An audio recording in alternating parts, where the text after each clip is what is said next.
په بنو او لکه مروت کې لا هم د پولیس کمیټیو احتجاج روان دی.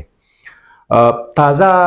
دغه احتجاج زور په دې خبره نیولې دی چې د پولیس او د لکه مروت چې کوم د پولیس اکشن کمیټي ده یا امن کمیټي ده نو د هغې کسان چې دي نو هغه ټرانسفر شوي دي او په دې کې ریپورټډلی د لکه مروت چې کومه کمیټي ده د پولیسو نو د هغې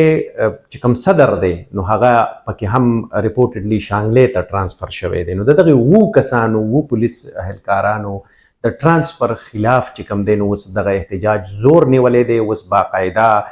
په دې کې احتجاجي مظاهرې روانې دي. په بنو کې هم روانې دي، په بنو کې په پولیس لاین کې دننه احتجاج روان دی او په لکه مروت کې هم احتجاج روان دی. په دې کې اوس یو خبره دا ده چې یعنی پولیس د هر رقم ډیوټو نه تقریبا مونږ ویلی شو چې هغې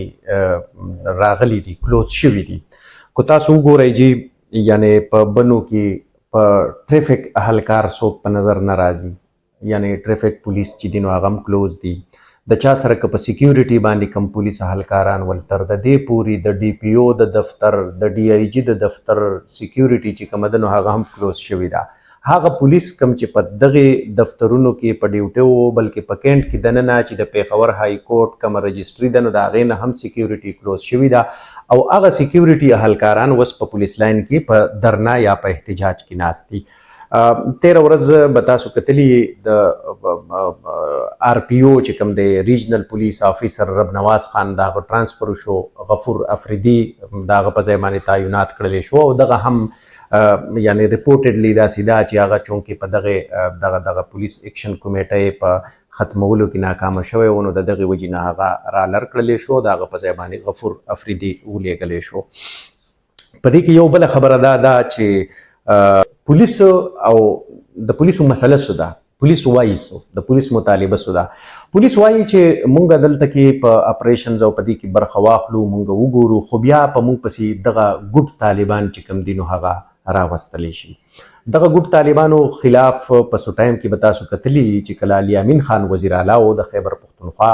نو سی ټي ډي باقاعده د بنو په بازار کې کاروایي کړې وه، د هغې هغه مراکز چې کوم دي نو هغه یې ډسمنټل کړي ول، هغه یې وران کړي ول،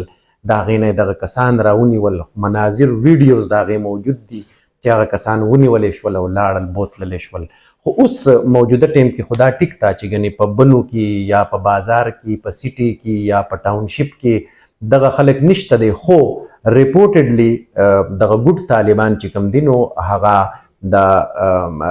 بنو نه خوا بکخیل، د بکخیل سره نږدې د شمالي وزیرستان علاقه ده ګربز، په ګربز کې اوس ریپورټډلی دغه خلک چې کوم دي نو دغه موجود دي. همدغه مسله بیا په لکه مروت کې پولیس هم داسې بیانوي، هغه وایي چې مونږ کله کاروایي وکړو کسان ونیسو نو بیا په مونږ پسې خلک راشي وایي چې دا خو زمونږ کسان دي، دا خو ګوډ طالبان دي. نو د دغه ګوډ طالبانو د وجې نه پولیس چې کوم دي نو هغې وایي چې بھائی مونږ قرباني ورکوو، خو بیا چې کله مونږ یعنی جنګ ته لاړ شو، جګړې ته لاړ شو نو په جګړه کې چې بیا مونږ کم کسان ونیسو یا هغه زخمیان شي نو بیا مونږ ته پته ولګي چې دا خو ګوډ طالبان دي. نو د دغې وجې نه د هغې دغه احتجاج چې کوم دی نو هغه روان دی او تر اوسه پورې خو که مونږ ګورو نو په صوبایي حکومت په سطح باندې خو مونږ ته داسې هېڅ قسمه څه خبره په نظر نه راځي چې ګنې دا معامله دا ډېره یو سیریس معامله ده. لکه ستا 2-3 ډسټرکټس کې دا مسله روانه ده، نو په دغه 2-3 ډسټرکټس کې او دغه هغه ډسټرکټس دي یا ضلعې دي کوم چې ډېرې حساس دي د ترهګرۍ په معامله کې، نو بیا ولې نه چې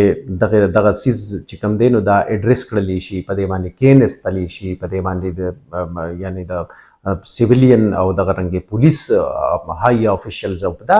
معامله لکه داسې نه ده چې کنې دا مونږ ووایو چې دا به د وخت تېرېدو سره به دا سر وخوري یا به دا حل شي چې ګنې یو کس له ټرانسفر وکړه بس د دې ځای نه دغه لرې کړه. په دې بنو کې به تاسو کتلي جمشید نوم یو اهلکار و، هغه هم ډېر بیا مطلب یو هیرویک د پرسنالټي و د بنو د خلکو دپاره. ولې جمشید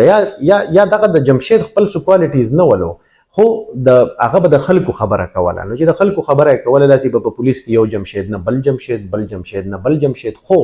مطلب دا دی چې په دغه پالیسیز چې دي نو دا ری وزټ کول دي.